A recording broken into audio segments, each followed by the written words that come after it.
Hello to everybody who's joining us today. Good morning, good afternoon, depending on where you are here.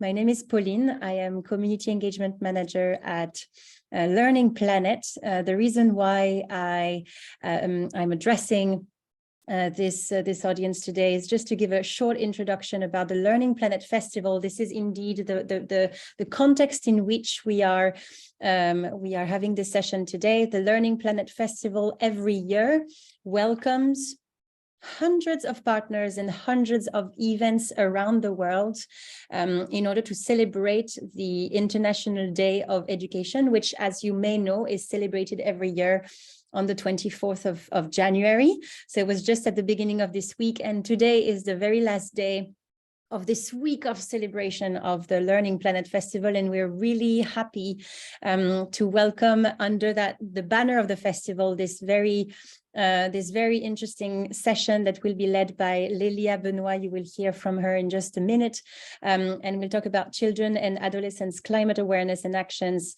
in perspective in 3 different countries: Brazil, France, and the US. I won't take much more time. Laelia, over to you, and have a great session ahead. Really looking forward to hearing testimonies from you and from the young people who've joined us today. Thank you very much, Pauline. Hi, everyone. Welcome to the Learning Planet Festival. We are glad to be here today, and we are sharing the results of our international study on children and adolescents, climate awareness and actions. It was a study made in Brazil, France, and the US, so we'll see that every single one of the participants today come from these different countries. So let me introduce you our team.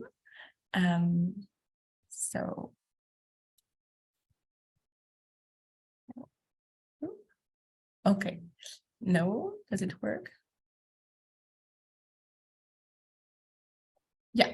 Okay, so here is our team. Not everyone is there today, but those are the persons who participate in doing the studies. So I am originally from France and Brazil, and today with me we have Dr. Andres Martin, who will be co-sharing the session. We also have the help of Chris Cutter and Mark Beitel from Yale School of Medicine, and they are the directors of the Indian American Yale program.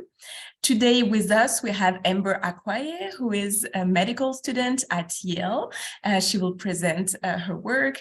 Emilio Abelama and Deborah Shaw are Brazilian psychiatrists, and today Deborah is there to present us the Brazilian results of the study. Olivia Harrington, Isaiah Thomas are Yale medical students. Isaiah is there today to present the result of the French and US study. Julia Wong works at the Yale School of Public Health as a student. She will present her results today, and Antoine, who is part of the French team, helped us with the French study. He's not there today, but every single one have participated in this study. So now let's hand off to Isaiah, who is our expert in the French and American study. Isaiah, to you. Hello, everyone. Thank you for having me today. My name is Isaiah Thomas, and I'm going to be discussing the findings from a study I worked on with Dr. Benoit, Andres Martin, and Antoine Wicker. We explored how young people in the US and France understand climate change and climate action, and how different cultural contexts in the France and US might shape these experiences. So we invited children and adolescents ages 7 to 18 from the general population in the US and France, along with a small number of parents to participate in our focus groups. So most of our focus groups began with us asking participants how interested they were in climate change, if at all, and what emotions they might have around climate change. Whether or not they reported being interested in the topic, most participants were aware of climate change, and common emotions around it included angry, frustration, sadness, hopelessness, and guilt. In regards to feelings of anxiety around climate change, participants shared a range of responses, from no anxiety to occasional bouts of worry to low mood and poor sleep. But most participants reported a manageable level of anxiety if they reported anxiety, with physical and social distance mitigating some of their concern. They didn't quite feel that they were quite yet being directly confronted with climate change. In terms of exposure to climate change information, older participants tended to report their first exposure to climate change being at school, usually in elementary or middle school, and few of them reported initial exposure at home through their families. However, some also felt that the topic was nonetheless not sufficiently covered in school curricula. One French participant likened climate education to sex education, describing both as being borderline taboo. As a result, some participants went and sought out information about climate change on their own due to their own interest and curiosity. Along similar lines, our younger participants more often reported encountering climate change information for the first time online, sometimes increasing their fears and at other times helping to alleviate their fears.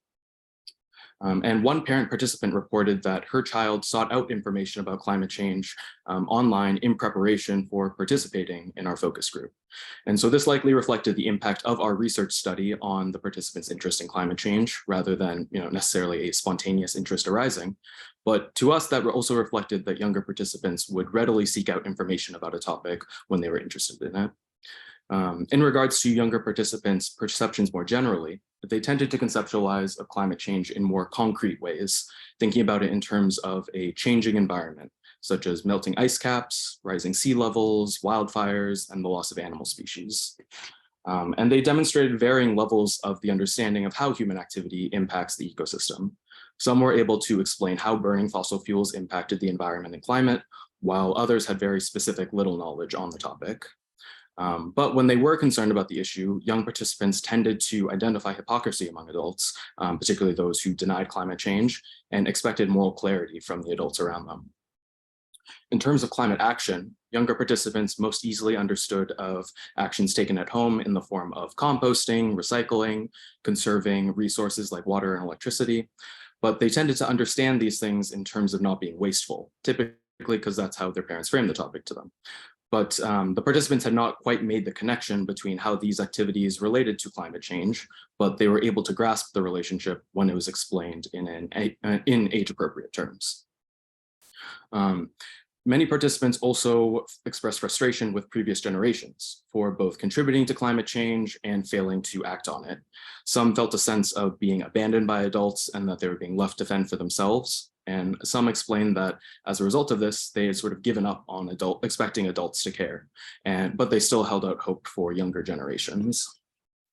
But despite this frustration, many participants still nevertheless wanted support and understanding from adults. They asked for more empathy for young people's fears, more direct action, and less defensiveness on the parts of adults. And one participant suggested that adults discuss climate change with younger kids and start modeling eco-conscious actions for them, rather than them having to go seek that out themselves. Among the US sample, some participants, particularly non-white participants, acknowledged the existence of stereotypes around climate activists as white, affluent, and inaccessible. One participant described how his identity as a Chinese American complicated his engagement in climate action, with his Chinese immigrant parents saying that he could not be Chinese and vegetarian at the same time. But in spite of these associations, participants still spoke out about the importance of recognizing that climate change disproportionately affects marginalized groups. And additionally, a number of participants argued that the climate change movement today is much more accessible to a wider range of communities. One parent participant, who's an immigrant from China, pushed back on the idea that being vegetarian is not Chinese. And she noted that she has friends in China who follow vegetarian diets without issue. And to us, this was interesting because it suggests that what might at first appear to be a cross-cultural conflict might actually, in fact, be an intergenerational one. In terms of cultural barriers within their own country, French participants tended not to emphasize that and focused instead on international differences. When discussing other countries, French participants tended to view them as either more or less ecologically advanced in comparison to themselves. For example, Scandinavian countries versus Eastern European countries. When issues around race and ethnicity did come up, they tended to approach these things with a level of distance. US participants, on the other hand, generally did not mention other countries when discussing the social factors around climate change. And notably in both groups, it was rare to hear references to specific locations directly impacted by climate change, particularly those in the global south. Both French and US participants mentioned how financial constraints could also prevent one from making lifestyle changes. Some participants worried that expectations of these lifestyle changes could lead to stigma against those who are unable to do so, and with particular concern for people who are part of vulnerable groups. A relatively small number of older participants had heard about the idea of planning to have fewer or no children in response to climate change. French participants appeared to be more familiar with the concept than US participants, and for those who had considered the topic, there was a wide range of responses. Some participants predicted a bleak future that dissuaded them from planning to have children. Others viewed adoption or having fewer kids than their parents did as options as well. But some pushed back on the idea altogether, with the sense being that, while not having kids might reduce carbon emissions, it wouldn't be done for the actual benefit of children, in their opinion. And one participant felt that we should be focusing instead on other sources of carbon emissions, after he learned in a geography class that it's more ecological to never take a plane than it is to not have children. And so in this way, we saw some participants taking on an intergenerational perspective, demonstrating concern for the generations that may come after them. In terms of barriers to engaging climate action, at the individual level, participants reported challenges arising at home as a result of not being on the same page as their parents. Some of them felt guilty about having to go against their parents' wishes, like when they have to refuse certain meals that their parents prepared for them. And others described just generally having limited options in terms of making decisions in their household and their lifestyle while still living with their parents. And even when young people had the autonomy to make sort of personal changes in their life, they often came up with, again, structural barriers. For example, the lack of local investment in public transportation, particularly in the US. Of note, multiple participants who lived in Paris described being able to forego car use altogether between public transportation and walking. When engaging with peers, some participants described climate change as rarely coming up in conversation because, as one participant put it, it's not a great icebreaker. A number of participants wanted to talk to peers about climate change, but they were worried about being judged by their peers and being labeled an extremist. And most participants in discussions around social media felt that there was little hope for social media as a tool for inspiring greater action beyond spreading awareness. And a number of participants felt that social media and climate action mainly functioned to virtue signal to one's followers and to demonstrate one's social awareness. When attempting to engage with adults, many participants faced dismissive attitudes towards their efforts. Some adults denied the reality of climate change, and others were dismissive of participants specifically because of their young age. In regards to the French participants, they specifically mentioned the concept of eco-delegates, which refers to students who are selected in their school to bring the ecological concerns of the student body to administrators. While many of them were at first excited about the position, many of them expressed disappointment after they realized the limitations of the position, which gave young people the illusion that adults were listening to them, but without actual follow-through.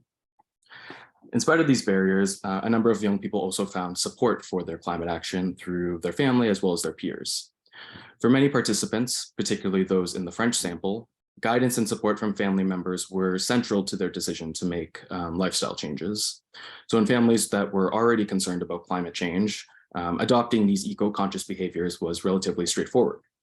For some parent participants, they tried their best to support their younger children when they wanted to make changes in their household, such as eating less meat. And a number of participants described experiencing resistance from their parents when they chose to stop eating meat, but they found that eventually their parents came around and ended up joining them in going vegan. In the US, participants tended to focus more on their friendships and peer relationships and viewed those as the most consistent and meaningful sources of support around climate change and climate action. Friendships appear to be important springboards for engaging in climate action and vice versa, with friendships developing out of this interest in climate action as well. And in the context of the COVID-19 pandemic, when most peer interactions had to move virtual, some participants found support in these online friendships, connecting with people who cared about climate change all over the world, and being able to create a space where they felt a little bit less alone during the pandemic, as well as in terms of their concerns about climate change. In terms of collective action, US participants reported engaging in Activities like being part of a local climate change organization that they described as completely grassroots and completely run by high schoolers. Another reported his involvement in a campaign to pass local legislation to limit carbon emissions. And participants generally experience positive feelings emerging from these experiences and connections, both within and beyond their activist circles. And in terms of the challenge of climate change and what it poses, some participants felt that it represented an opportunity for large-scale societal change. As one participant put it, this kind of crisis allows us to think about new ways of existing. And for some participants, the response to the COVID-19 pandemic, from the public health measures to the efficient development of a vaccine, offered hope to some participants that such sweeping reforms were in fact possible if given the resources and the time. In our sample, in comparison between the French and the US contexts, US participants seem to view themselves as having a greater sense of agency to act on their beliefs when compared to our French participants. And they seem to tolerate a greater degree of discordance between themselves and their families. To take the example of dietary choices, conflicts for French participants appeared to stem largely from a disruption of traditions and customs around particular cuisine and culinary traditions. But at the same time, French participants overall seemed less inclined to create conflict with their parents or adults generally. And they seemed to generally perceive the gap between themselves and older generations as smaller in comparison to US participants. For US participants, they on the other hand emphasized the defensiveness of many adults in response to their dietary choices. They felt that adults viewed this choice as a challenge to their own personal freedoms. And although US participants tended to demonstrate more of a license to make their own choices in their households, they also expressed feeling more alone in these choices. US and French participants also differed in terms of political engagement. US participants described a greater involvement in peer-based organizations and taking part in protests and rallies, with the sense of needing to take matters into their own hands and form their own coalitions. French participants, on the other hand, felt that they lacked options for political engagement and felt frustrated with the existing options. For example, the eco-delegates that I mentioned earlier. They generally seemed disillusioned in regards to adults and politicians in terms of keeping their promises and making large-scale changes. While many US participants shared this skepticism, they still felt that it was worthwhile to participate in protests and efforts to push local governments to address climate change. The feelings of dispowerment among the French participants might in part be explained by the organization of the French school system. In spite of a national curriculum that includes climate change content, the highly centralized nature of the French school system makes it difficult to develop grassroots initiatives because of the slow top-down bureaucratic decision-making processes. In the US, on the other hand, educational standards for public school systems are determined at the state level, which means the curricula are more subject to the local leanings of local governments. But even in places where climate change may not be part of the curriculum, students are still often able to form clubs and organizations in schools around climate change and environmental concerns, which tends to not be the case for our French participants. And additionally, in terms of the sort of political lives in France and the US, American political life has historically demanded active contribution from its citizens in terms of taking part of taking care of their communities, volunteering, and advocating for themselves and on behalf of others. In contrast, French political life doesn't include these same expectations of citizen lobbying or political involvement in one's community. And so in terms of sort of final takeaways from this project, we found that many parents worry that learning about climate change will cause anxiety in their kids and that engaging in climate action will worsen these fears. But based on our findings, the greater threat to young people's mental health appears to be the awareness of the climate crisis without support for their concerns or their actions. Between school curricula and social media, children and adolescents are going to learn about climate change and they're going to learn about its consequences, and regardless of whatever their parents' actions are. And so they're likely to experience some degree of worry or concern around these issues. Therefore, adults might respond to young people's concerns by validating their feelings and identifying avenues for meaningful engagement in climate action.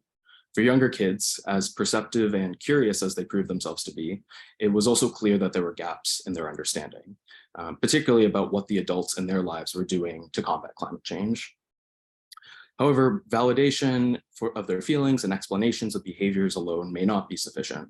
To help younger kids as well as adolescents understand and engage with climate action with climate change in a healthy way, adults should ideally communicate and embody a narrative of collective action. This kind of living narrative can provide young people with a framework for understanding climate change, a sense of security and being cared for, and an incentive for their own participation in climate action by being able to see adults around them living out this living narrative. And so that is our findings from our study. And thank you all for your time and joining me today. And now I will hand the mic over to Deborah, one of our colleagues in Brazil. Thank you. Hi, everyone. I'm very grateful to be here today talking about our research in eco-anxiety in Brazil. I have been working with Dr. Laelia and Isaiah in the Earth Emotions Project, together with my colleague Emilio, who apologizes for not being here today. Dr. Laelia, Emilio, and I have conducted the Brazilian branch of the research, interviewing 50 children and adolescents from 5 to 18 years old in the states of Bahia and São Paulo, here in Brazil. And the three of us, together with Isaiah and Professor Martin, did the data analysis afterwards. I'll start this brief presentation talking a little bit about the geographical and social context of the interviewed children. Itaparica is one of our interview sites where Dr. Laelia conducted interviews. It is an island in Bahia with a total population of 22,000. On this island, only 9% of the population is officially employed, and 47% earns at most half of the monthly minimum wage in Brazil. Our second interview site was Salvador, the capital city of the state of Bahia, that has a population of around 3 million. It has a huge urban area, it is a port center, and also a strong tourist attraction. The other interview site was São Paulo, where me and Emilio live and conducted interviews. It's a huge city in Brazil with more than 12 million inhabitants. It is a predominantly urban city and marked by social inequities. In each of these places, we asked participants about their knowledge, their feelings, and actions about climate change. It was very clear that the geographical and social context of each participant greatly influenced their way of dealing with climate change. In our qualitative analysis of the results, 3 profiles of perception and engagement with climate change became clear, and I will show a little bit more here. The first group is the unaware group. Some of our participants knew nothing or almost nothing about climate change. Most of them were from Itaparica, the small island that I mentioned in the beginning of the presentation. Most of them had parents working in informal jobs, such as street vendors at the beach or housekeepers. The participants in this group had a strong connection with nature, living in coastal areas, vulnerable to sea level and weather changes. However, many of them didn't even heard about climate change. The participants in this profile did not report engaging in climate action, but proudly described ensuring the cleanliness of their immediate environment. Many of them mentioned that the school taught them to refrain from dumping garbage in public spaces, and that some children mentioned picking up litter from the beach as something they did for the planet. But they were very far from reporting any kind of climate anxiety. The other profile was disengaged. All children in this profile were from private schools and had access to internet and television. Some were from São Paulo and some were from Salvador, the big cities. Most of the parents of the children in this group had full college education, were full-time employees or entrepreneurs working as professional managers or service providers like airplane pilots or engineers. From what the children in this group said, it seemed that many of them came from families with a more politically conservative profile and that did not talk much about environmental issues at home.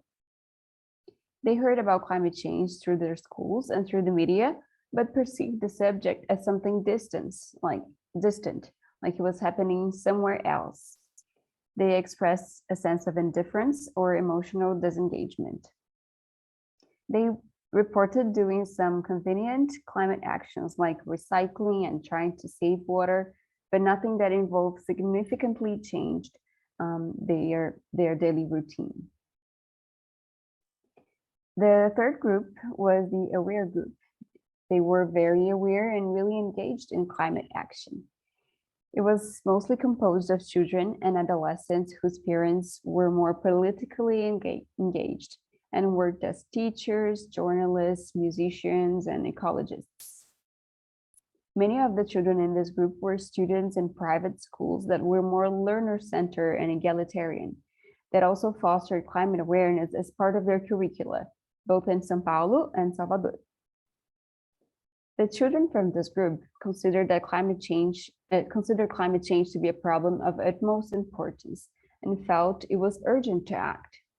They experienced climate change as a problem happening here and now, in their own country, in their own planet, and that it was important for their own generation to act. This makes a strong contrast to the distance experienced by the unengaged group. This was also the only group that reported experiencing negative emotions towards climate change. The feelings expressed were anxiety, fear, with some teenagers even describing having panic attacks and difficulty sleeping because of worries about climate change. All participants from this group took concrete actions to reduce their carbon footprint, such as using bicycles instead of cars, reducing meat consumption, saving electricity, recycling, and composting organic waste. The fourth group is actually not related to the engagement profile, but to the age of the participants. 13 participants in our sample were from 5 to 9 years old. This group contains children from different socioeconomic levels, present in the unaware, disengaged, and engaged groups. Because of their stage of cognitive development, which includes some difficulty understanding abstract concepts, the children in this group had little understanding of climate change as a global problem, even those from families very engaged in ecological issues. Some of them expressed very concrete fears directly related to themselves, such as fear of drowning if the sea level rises or if there are floods, because they cannot swim. All of that said, it is clear that we have so many different profiles of children and adolescents in Brazil, and it is very necessary to think of effective communication about climate change that crosses cultural and social barriers. Studies have pointed that strategies that try to recognize children as part of an interconnected planet and not only of their own country or social context tend to be effective to show that they can act from their place in the world. Additionally, collective actions have shown to be associated with lower levels of anxiety and negative mental health outcomes. There is still a lot of research to be done in this area, but I hope that our city has helped to create an overview of how Brazilian children are dealing with climate change so that we know what challenges we are facing here when dealing with ecological education. Thank you. And now I think Julia will present about the Native Americans.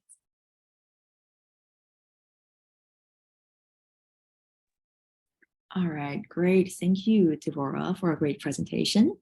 And hello, everyone. My name is Julia. I'm from Yale School of Public Health.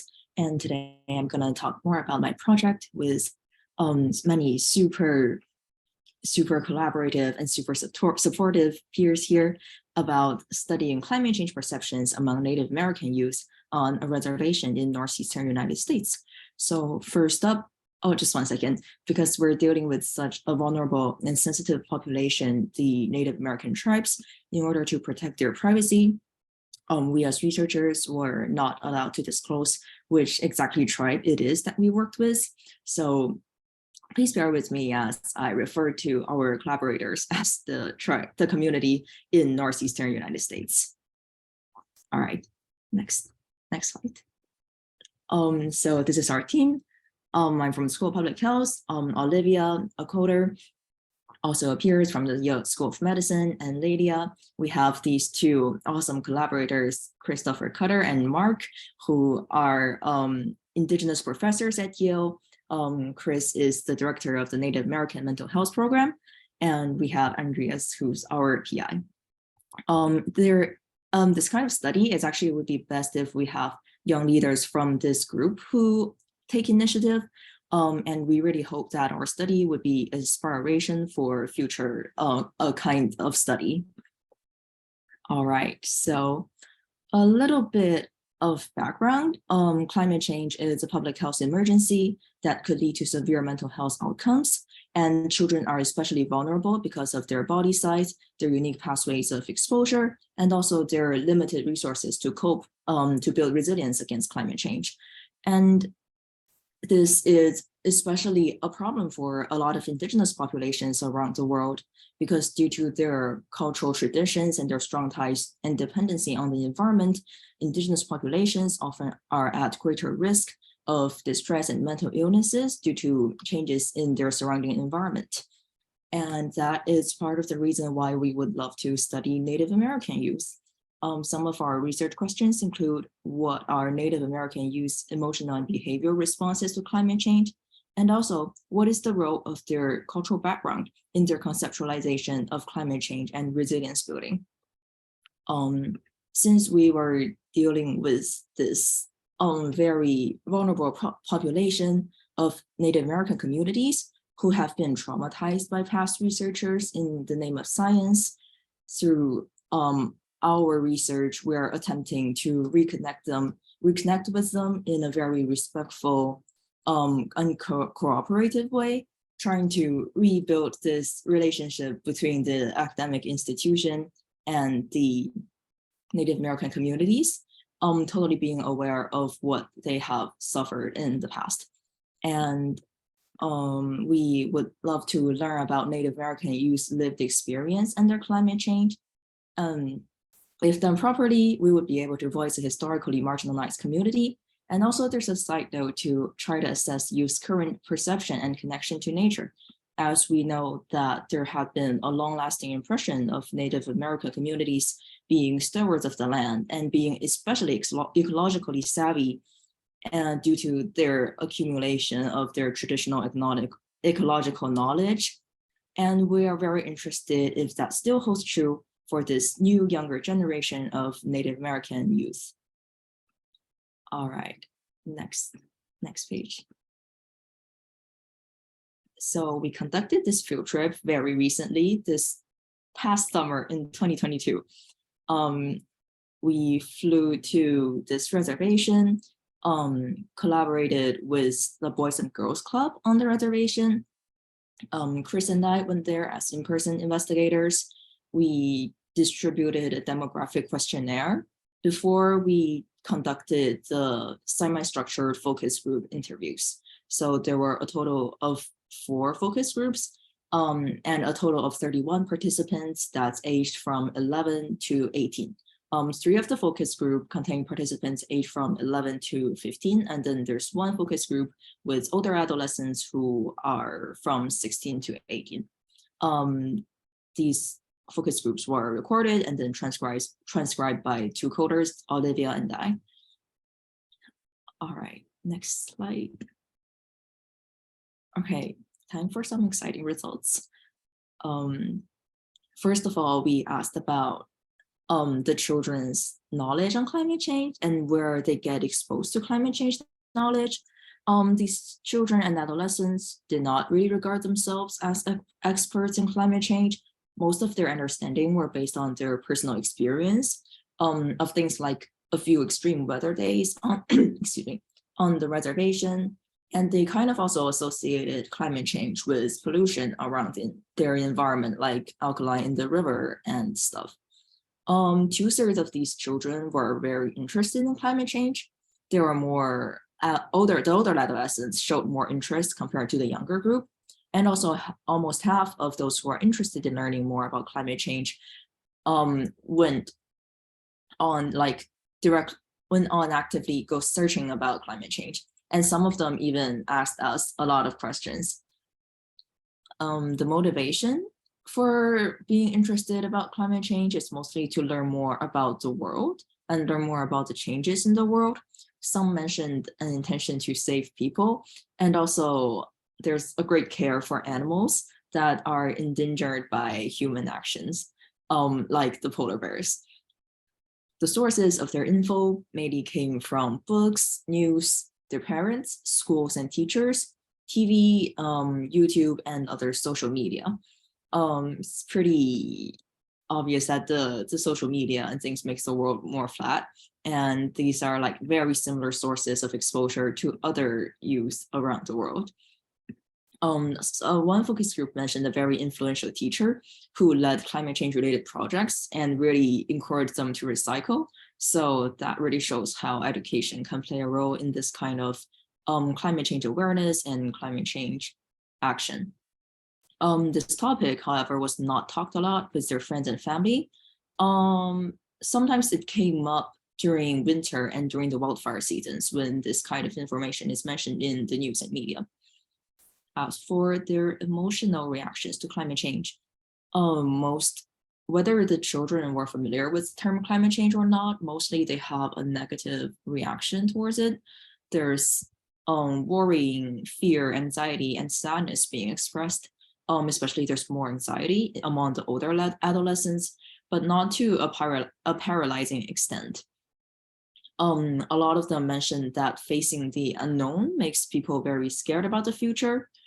And there's a little frustration due to the inaction of people. Some of them said that we know this all along, but people didn't really do anything to help it.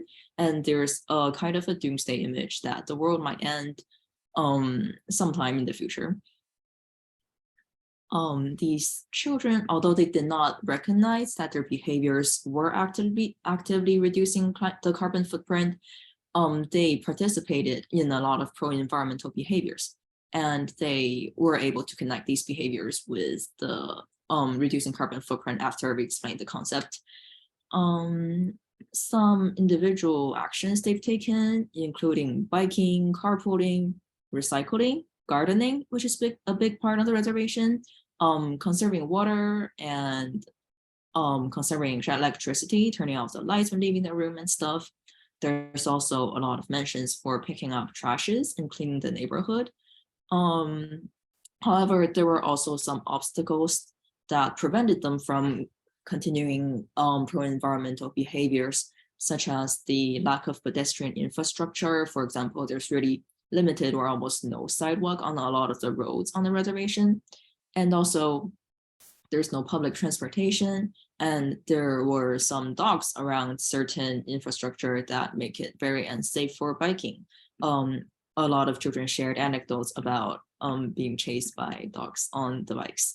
Although all of these mentioned actions were individual action, there's a consensus that collective action would certainly be more powerful than individual action. All right, then finally, we will get into some culturally relevant interpretation of climate change. It is very interesting to see that the older adolescents group, someone mentioned that climate change is showing up as dreams in that people shared in their coming of age ceremonies, which is like traditional ceremonies they hold every year. And also climate change and many other social changes were foreseen by prophecies that were made a long time ago that came along with the creation stories. There were prophecies about the fish dying and also the lakes turning brown, which made them feel a little more worried to see that the degradation of the environment in the prophecies were coming true. But also it is comforting because the prophecies ended in hope that the animal spirits will lead the community to safe places, and they do hold some optimism for the future. The adolescents felt that the spiritual world is not scary, and they embrace whatever comes. Although I guess this culturally relevant interpretation part is what a lot of people were excited about, but we really did not get a lot of information on this part. There were a lot of reasons behind that, but there's only one mention or two mentions of these culturally relevant ceremonies in the older adolescents group.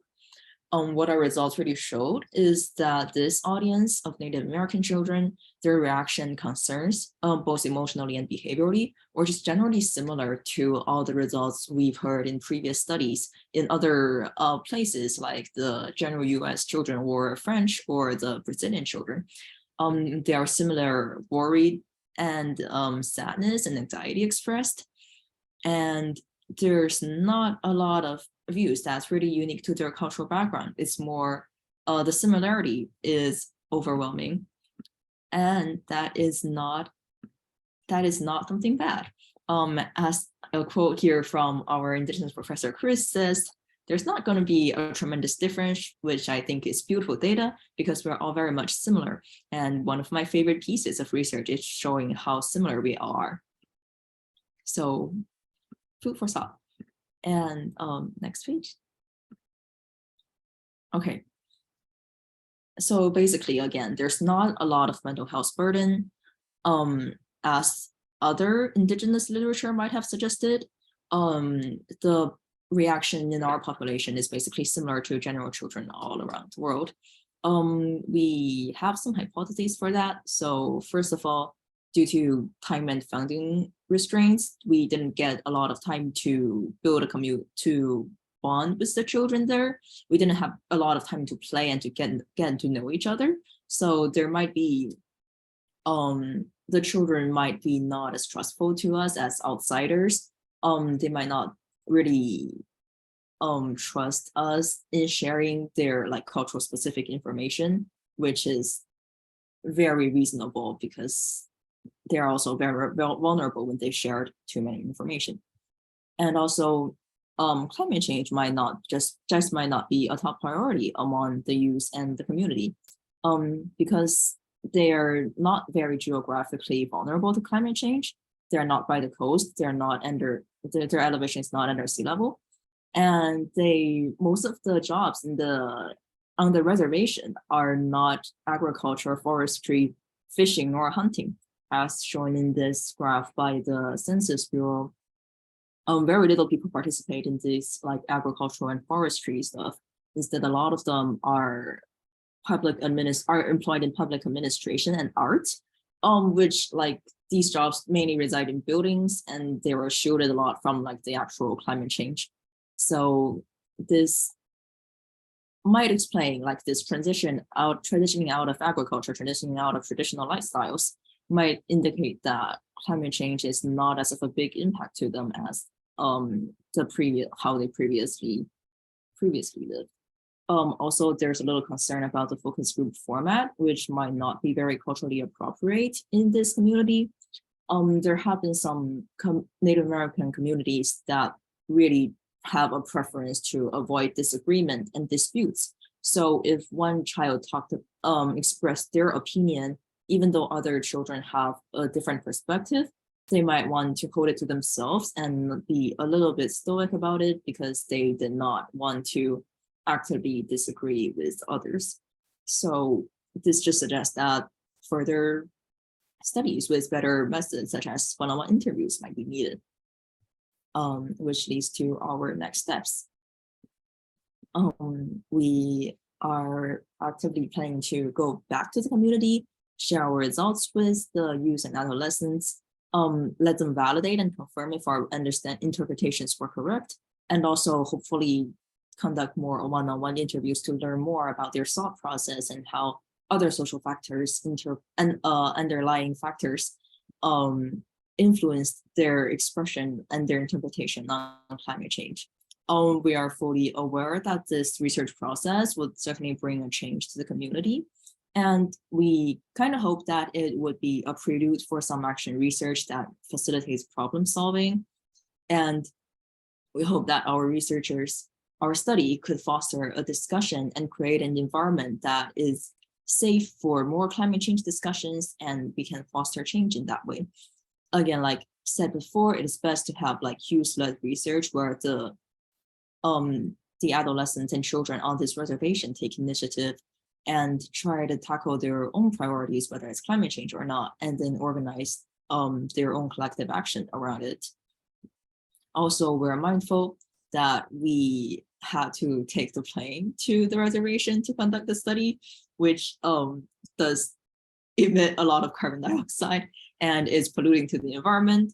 So even though our research is about perception of climate change and pro-environmental behaviors, we do have to take these like not very environmental friendly actions to pursue the research.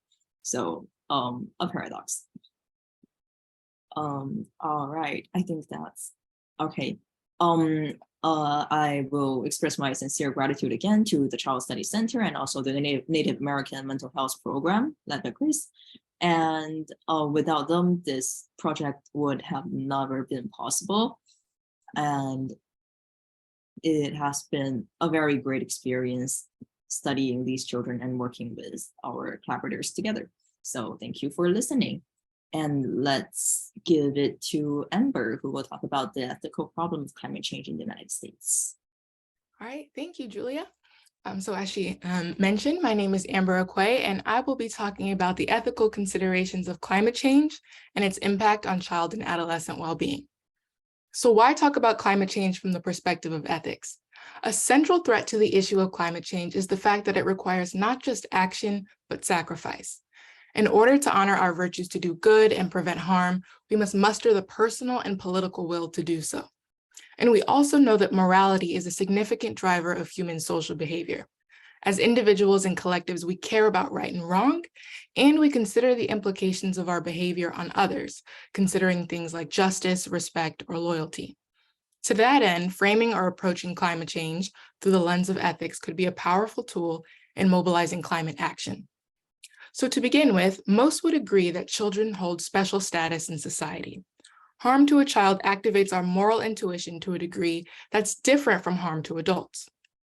So with climate change near totally instituting direct violence against children, we specifically ask, what moral obligations and duties arise when considering climate change's impact on child well-being? What implication does this have for climate action? And what moral violations or acts of injustice occur should we fail to critically engage with climate mitigation and adaptation? So we'll first start by establishing the moral status of children. And the easiest way to do this is by identifying specific rights, which in turn allows us to set a standard for how children should be treated. So based on the UN Convention on the Rights of a Child, over 195 countries agree that childhood is entitled to special care and assistance. The treaty further describes certain rights that are not afforded to adults, such as a right to life or to enjoy the highest attainable standard of health. And so if I have a right, someone must provide for that right. If a child has a right to the highest attainable standard of health, someone has a duty to either provide clean water or not infringe on that right by polluting the air, for example. But as philosopher Honora O'Neill states, though we have a human rights movement or a declaration of human rights, we do not have a human obligation movement or a declaration of human duties. There are a few ethical perspectives, however, relevant to climate change in children that help us assign duty to provide for the rights of a child to governments and corporations. The first is a fiduciary relationship. A fiduciary relationship is one where one party trusts the other to act on their benefit or behalf. Rachel Carson, who is the author of landmark environmental science text, Silent Spring, was the first to frame environmental justice from the perspective of its impact on human health. She argues that there is a fiduciary relationship between governments and citizens, whereby citizens expect governments to act on their behalf, protecting them from the environmental harms to health. Similarly, she identifies a fiduciary relationship between corporations and people, where citizens expect to not be harmed by corporations. So for example, from Carson's perspective, pro-fossil fuel lobbies and the legislators swayed by their efforts are in breach of their fiduciary relationship or social contract to children. Their actions both willfully prevent harm and they permit harm and they fail to prevent harm to children who have trusted them to act on their benefit, on their behalf. The next principle of relevance is that of stewardship. Stewardship is the careful or responsible management of something entrusted to one's care. In 1969, the United States established its first major environmental law called the National Environmental Policy Act. It almost explicitly assigns the role of stewardship to the US government, calling for policymakers to use all practical means and measures to create and maintain conditions under which man and nature can exist in productive harmony. So if we consider the so-called fracking boom, which is the recent increase in drilling on tribal land, one might call that unethical stewardship, subjecting Native children to contaminated groundwater, exacerbating climate change through the release of methane gas, and desecrating tribal land cannot possibly represent a harmonious relationship between man and nature. So to put things together, if nearly 90% of the disease burden due to climate change is already shouldered by children under 5, then climate change is a fundamental threat to a child's right to life or right to achieve the highest attainable standard of health. As such, there's a duty to address climate change, a duty to protect that right to health. And since children are solely reliant on the trust they place in adults to act on their behalf, and since governments are stewards or trustees tasked with maintaining the harmony between man and nature, there's a duty and obligation for governments and corporations specifically to commit to aggressive climate policy. What does this implication or change in perspective mean for how we judge a policy or behavior? It should change our value calculation or risk-benefit ratio. A policy that increases emissions is significantly more costly because it permits harms to groups that have a special moral status. Children hold us to a higher moral standard. Conversely, we're able to classify policies that prioritize profit over climate mitigation and adaptation as morally corrupt. They are permissive acts of violence that infringe upon a child's rights, mismanage natural resources, and fail to honor our fiduciary relationship. And so now that we've established that the involvement of children creates a duty to address climate change, another particularly relevant perspective is that of justice. Many of us can look at climate change and intuitively we feel it's unjust or unfair. But what does it mean to actually be unjust or unfair? What does fair treatment actually entail? Identifying the specific mechanism of injustice is important because it can show us how to restore justice. And so there are a few ways of looking at justice that are particularly relevant when discussing the disproportionate nature of climate change in children's health. The fact that children specifically will disproportionately bear the effects of climate change, or the fact that marginalized children in communities will disproportionately bear the negative effects of climate change. So let's first start by conceptualizing justice as a match between actions and consequences. Did everyone get what they deserve relative to their own actions and contributions? When considering personal responsibility, climate change is unjust because of the mismatch between those who acted and those who suffer. The actions are not in accordance with the consequences. As most of us know, climate change is caused by the unbridled pursuit of capital by a select number of corporations. Though consumers drive the actions of company through spending, it becomes important to look at who has economic power within that group of consumers, who is driving the consumption. So children, and especially not future children who have not even been born yet, they don't have the ability to drive their own spending. Similarly, marginalized communities in the US or Global South, they are systematically denied access to resources that could even support such consumption. And as this graph shows, Black and Latino Americans are exposed to an average of 60% more pollution than they produce, while white Americans are exposed to around less than 20% than they produce. So despite their minor role as actors, it seems unfair for minority communities, especially minority children, to be subjected to the brunt of the harm. And labeling this as a specific mechanism of injustice is important because it supports an equitable framework for restoring justice. It's fair and just to ask those who disproportionately contributed to climate change, maybe not to suffer more, but to invest or sacrifice more when it comes to adaptation and mitigation measures. It also reminds us to consider justice in our advocacy. Does something like a blanket consumer level tax on meat products or gasoline address climate change equitably? Or does it make those who will already be suffering most bear most of the responsibility? Next, I think it's important to conceptualize justice as moral fairness. Are we treating others in a way that's morally deserving of another human being? A relevant standard in this case is the call to treat people as ends themselves rather than a means to an end.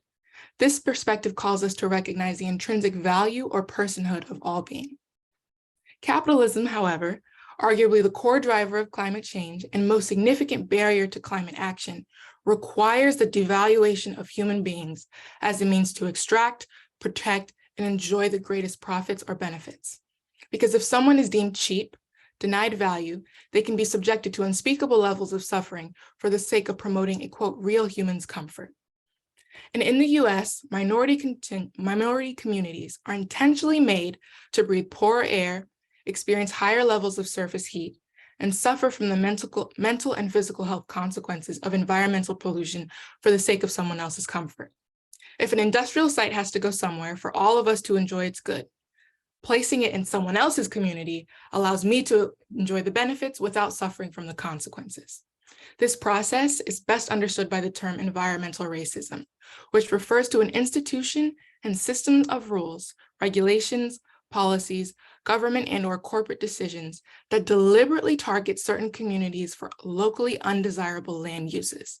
This process results in communities of color being disproportionately exposed to toxic and hazardous waste based on race.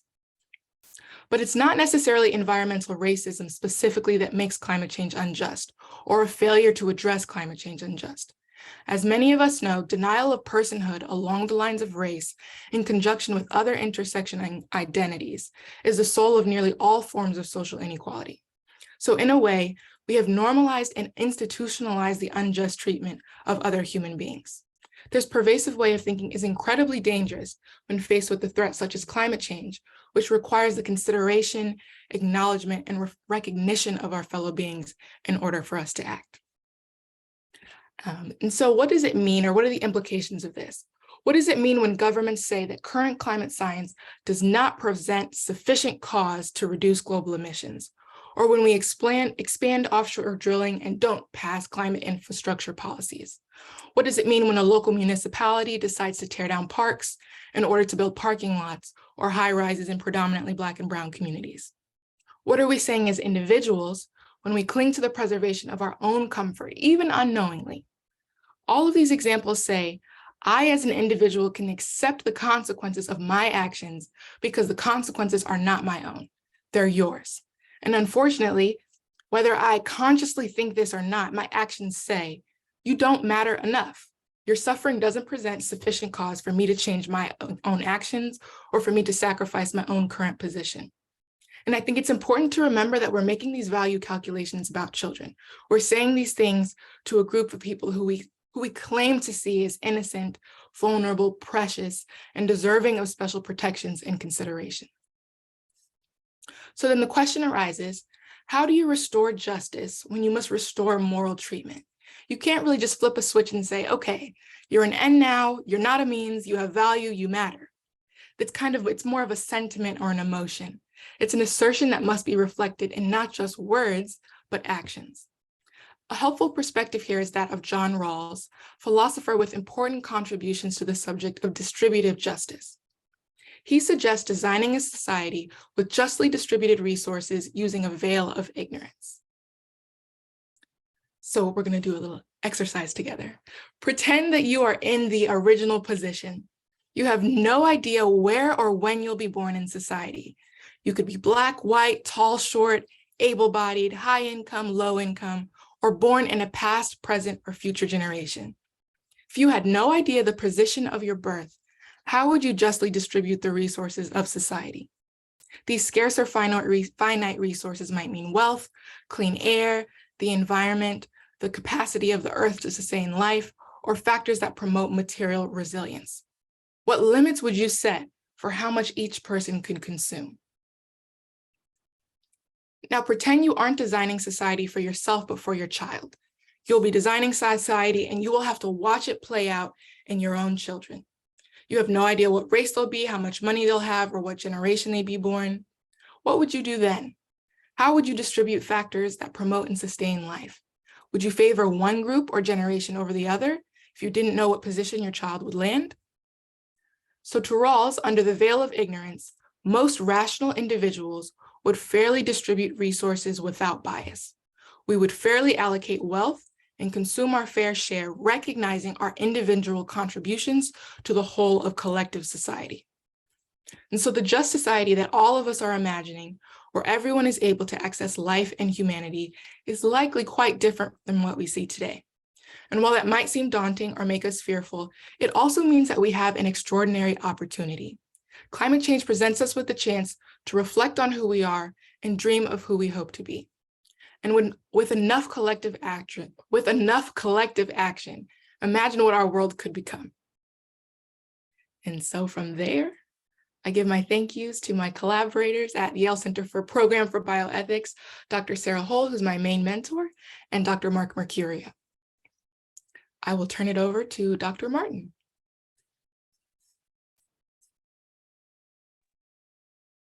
Thank you, Amber, and thank you all. Thank you, a quartet of really inspiring talks. I don't have much to add, but I will try to underline a couple of the threads that I found very instructive for sure, and quite moving at times, and that may hopefully give us some guidance to what to do in moving forward, which is what we are all here for. We want a better world. So, and I'm going to make, I think, 3 points. The first one is that all 4 presentations showed us that large, indeed global challenges, world-sized problems, can find answers and guidance through small approaches.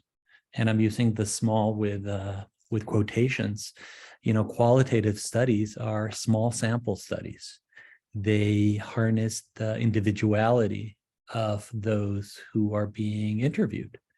And there's something quite legitimate and honest about that. We are hearing the words of those we are studying. And in fact, it's not that we are studying them. We are, in the best scenario, collaborating with them in finding answers. So I think that this has been a very powerful showcasing of the power of qualitative methods. And I congratulate each one of you, because these studies take a lot of effort and a lot of time. The second thing is that I know that Laelia shows me in the sentiment that the fact that these were student-driven studies, learner-driven studies, is remarkable. Each one of you is a student, and we are your students. You have taught us once again this collaborative partnership, that these ideas that started with you. And it's funny how the teacher becomes the taught, and how there's this virtuous cycle of learning. There's this parallel also that I found in the paper that Isaiah talked about.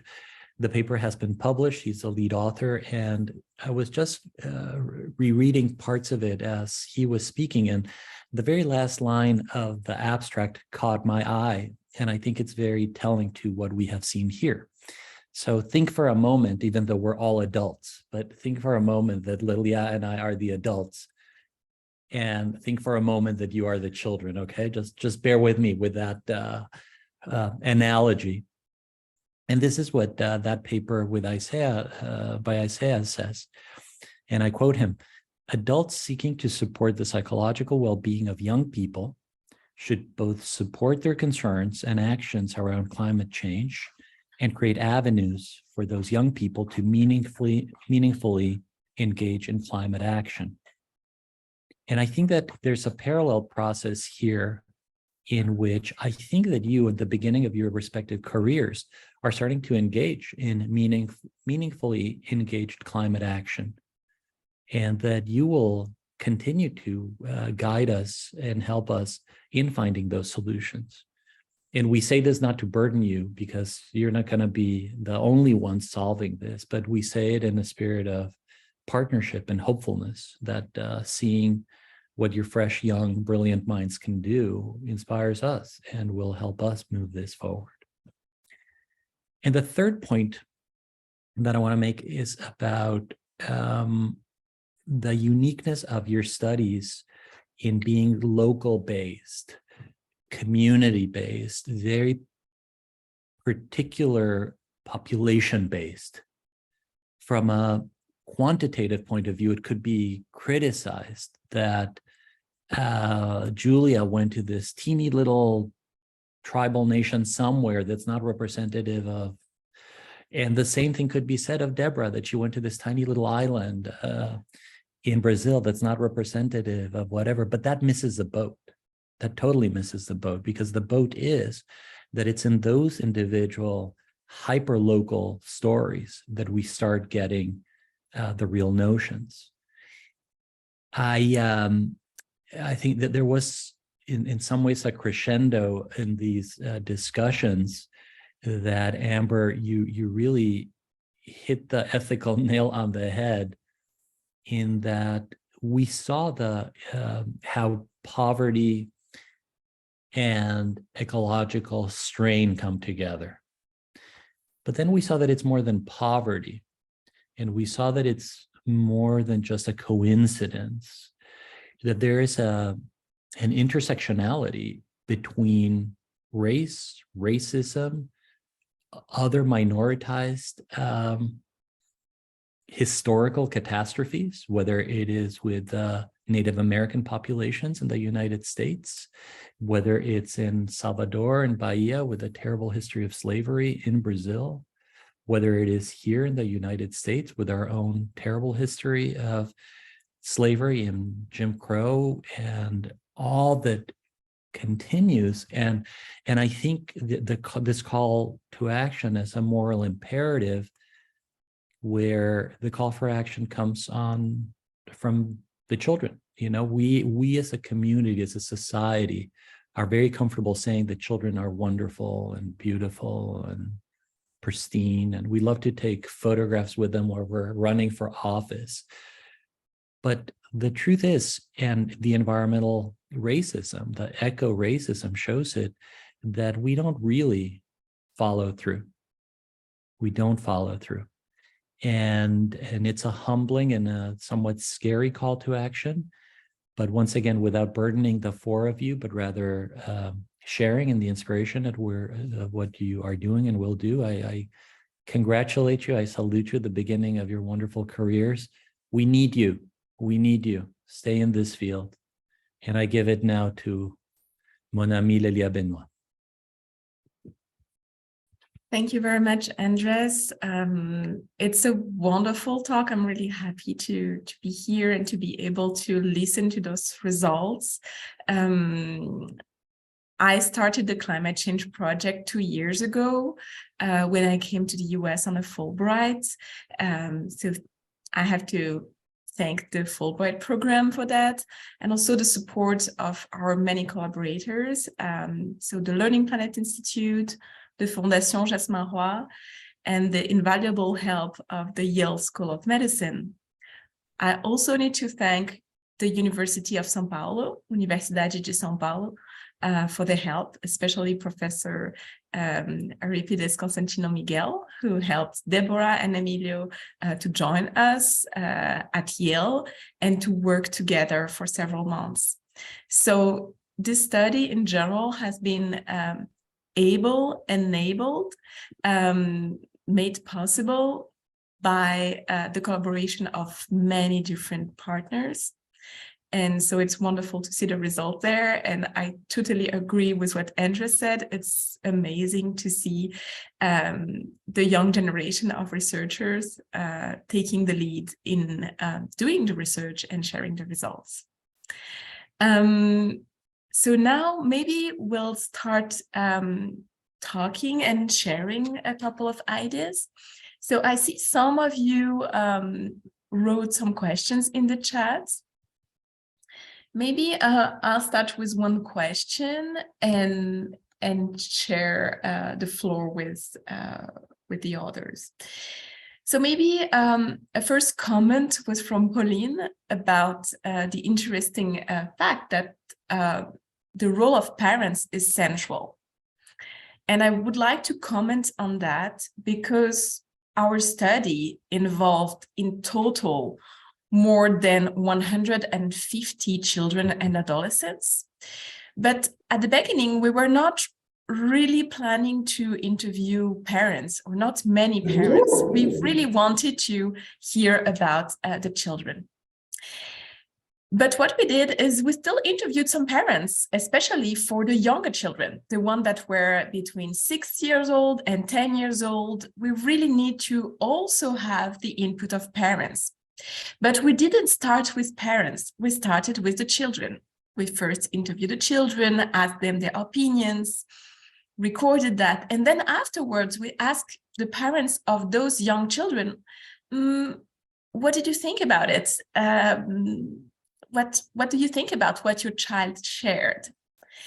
And here we saw this very interesting result that actually the young children don't understand the climate action if parents do not explain that to them.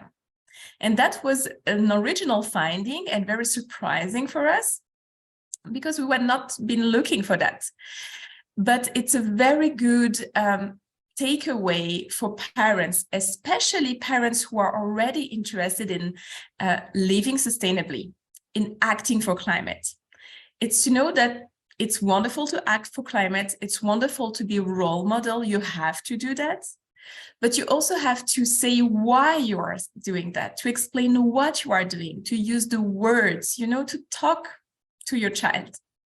So some parents would like to avoid talking because they are afraid that, talking about climate change might make their child anxious, worried, deprived of sleep, having nightmares. All parents would like to protect their child.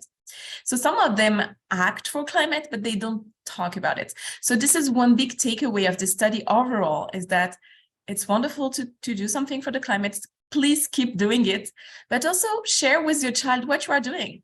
And you can tell it with positive words. You don't have to, use very dramatic words and, share a worrisome discourse. You can say we are, composting to give some food to the worms, because they also need some food. Why waste it?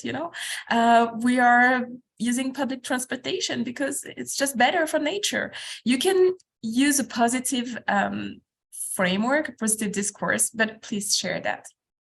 So maybe for this question, I'll also hand this question to Isaiah, because you have been talking about the children and parents, so please. Sure, yeah. I think, one of the particularly interesting things was thinking about sort of the differences between the French and American samples. And I think it's important to note that even though we saw some distinctions between the two samples, I think for the most part, what we saw in, say, the American sample, we did see to some degree in the French sample. So for example, saying that, the French kids in general felt more supported by their parents, that's not to say that there weren't French kids who didn't feel supported by their parents or didn't feel that they had that. And by the same token, I think there were plenty of American kids who felt that they had the agency to sort of take action on their own, but there were plenty who didn't as well and felt that, they really wanted to minimize conflict with their parents. And so I think one of the big things that we sort of got out of this was the sense that kids want a sense of agency, a sense of control, but they also want community and to feel like they belong, that they're being supported, that they are in a space that is holding them. And I think one of the things to emphasize is that I think parents in every context can sort of think of those sort of principles when approaching kids and their concerns around climate change, but I think sort of social concerns in general, in that they want both community and agency. And I think really emphasizing those things, and parents emphasizing helping their kids develop that sense of having those things. Thank you, Isaiah. Thanks a lot. I think our next question is a good question for Deborah. Because it's a question or comment saying that the categorization, the very precise categorization in the case of Brazil was very interesting. So could you say a little bit more about that? I mean, from your point of view? Yes, of course. It's very interesting that we didn't plan to do that categorization. We didn't have anything planned in the beginning, so we would just interview children in these 3 sites, but that came up very naturally because of the very strong and marked differences between the groups.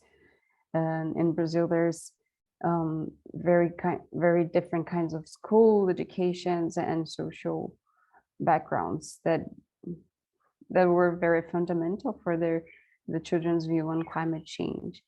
So it was interesting because in qualitative methods we don't have like we try to avoid putting our pre-assumptions in the questions, and we avoid to having like very strong and biased questions, but it kind of appeared by the data. So it was very interesting. Thank you. And something I should add here is that Brazil is a very inequalitarian country, but the US and France also are, maybe not to the same extent, but there are some inequalities. And this was something we saw in the sample also for the French and the American participants, that depending on your background, your origins, the financial, cultural, educational resources you had, the participants shared different perspectives.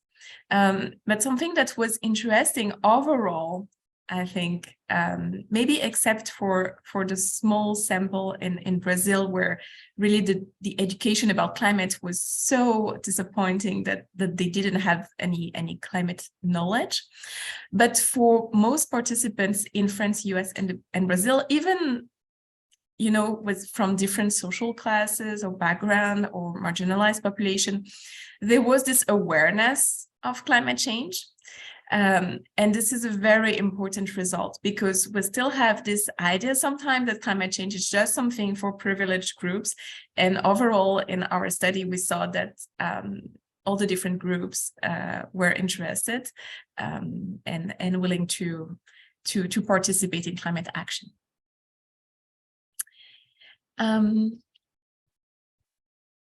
So maybe another question. So I had a question about where can we read the results. So I encourage you to look at the recently published paper of Isaiah, Andres, Antoine, and I, published in the Child and Adolescent Psychiatry and Mental Health. It's called Understanding Youth Concerns about Climate Change by National Qualitative Study of Ecological Burden and Resilience. I put the link on the chat, and I may try to show you the paper just for you to know how it looks like. So this is the paper. This is the first one published of this series, but please stay tuned, because Deborah's and Emilio's study is going to be published, hopefully, finger crossed, in the Brazilian Journal of Psychiatry. We're doing the revisions. We hope it will be okay. And we're really looking forward for Julia's papers and Amber articles. Papers are going to be published about this study. Okay. So maybe another question to maybe to Amber. I think there is a question about intervention. Do you had some ideas about some interventions that could be, driven out of ethical considerations or avenues to think about that? Yeah, I think for me, when I think about the way I think about climate change and interventions is mostly on the adaptation side, because mitigation, I think, is very clear. Like, there are clear directives on what we need to do in terms of cutting emissions. There are clear guidelines on how to do those things. I think that path is much more explicit.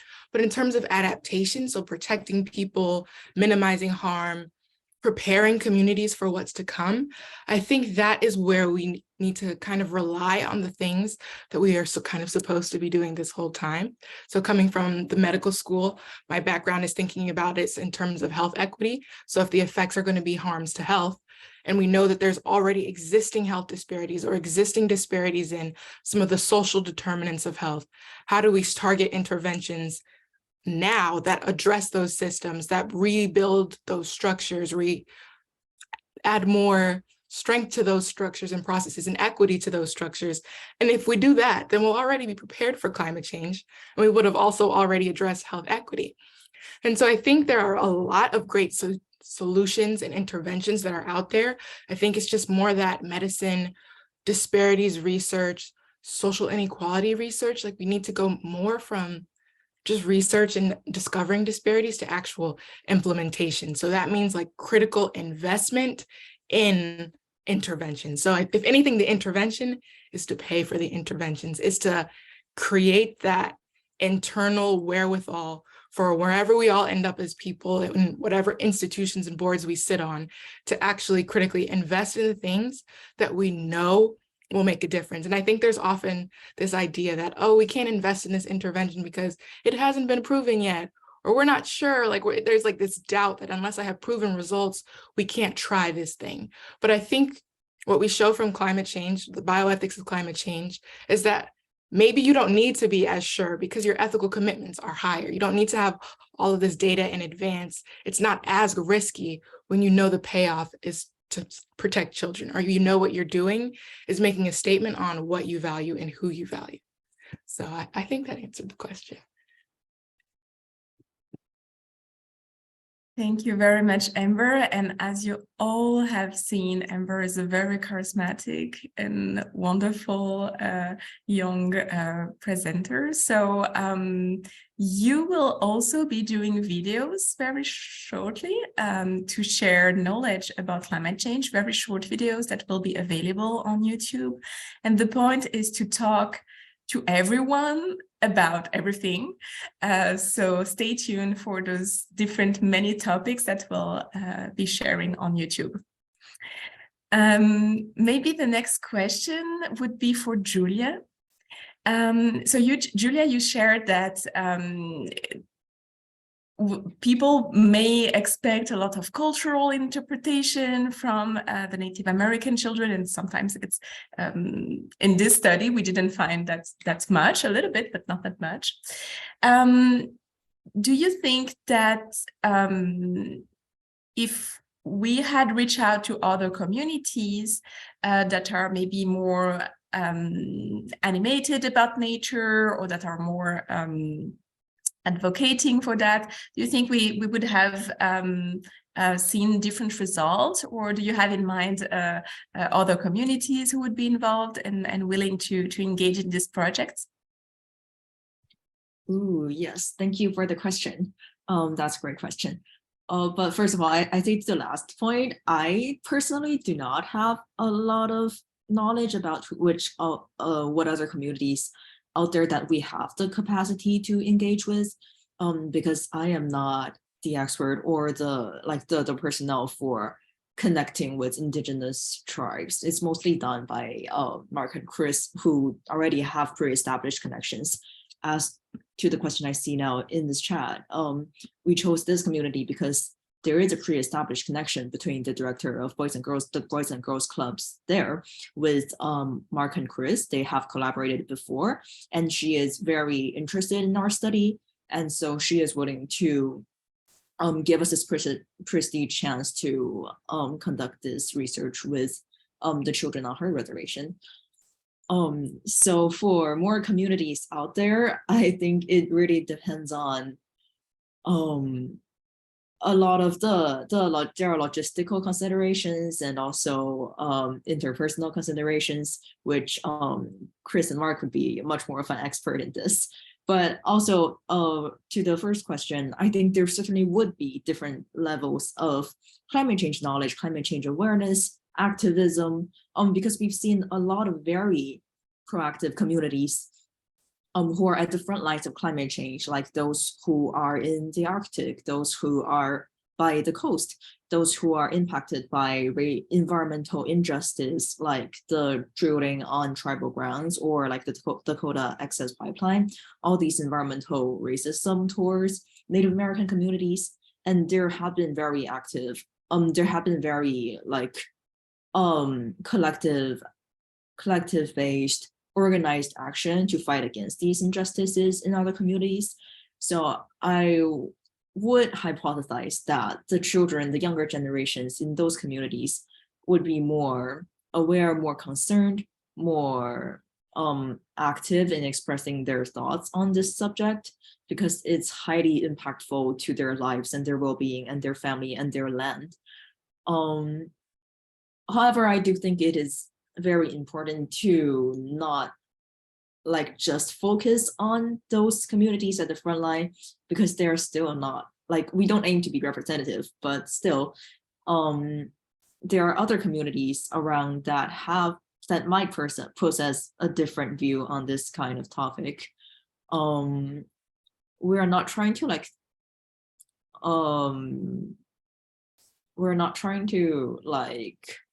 dispel the stereotype of indigenous community being ecological savvy and like stewards of the land, but we're just trying to see if this is still the case despite a lot of the media saying that and advocating for indigenous methods, which actually work pretty well in a lot of cases, like in California and a lot of other states. They've been learning a lot from the local Native communities. So yeah, there's just a lot more to learn. Thank you, Julia. And I think it says a lot about the importance of having professionals in every institution, in our, for instance, School of Medicine, School of Public Health, who are representative of different groups, because if we have not those representative of our different groups among our colleagues, how can we engage? How can we learn about the different views shared, out there by everyone in the US, but also in France and Brazil, everywhere around the world? It's very important. So this study would not have been possible without Christopher Cutter and Mark Beidel, for sure. And we wanted from the beginning to work with them to design the study, to make sure that it was something that that would be okay for everyone. Maybe a last question would be for Deborah. Possibly an optimistic question, asking about the change that could be expected in Brazil. Was the new president? It's a kind of political question also, but I mean, the entire world has been following like how the Amazon forest had been mistreated those past few years, and I think everyone was watching how the political situation in Brazil was and how it was changing. So do you have any views of that? Not personal ones, but like about the study, or what could be done, and how could we engage with children and adolescents around these topics? Thank you for the question, a very interesting one. I think here in Brazil, we're finally going back to the international scenario of being possibly respected for doing climate actions. The last 4 years were just terrible, and internationally we were the image of Brazil as responsible for the Amazon forest and many other ecosystems here was just so damaged. And now I think we're beginning to be taken more seriously internationally, because we do need international collaboration, financial international collaboration, to do some bulky actions.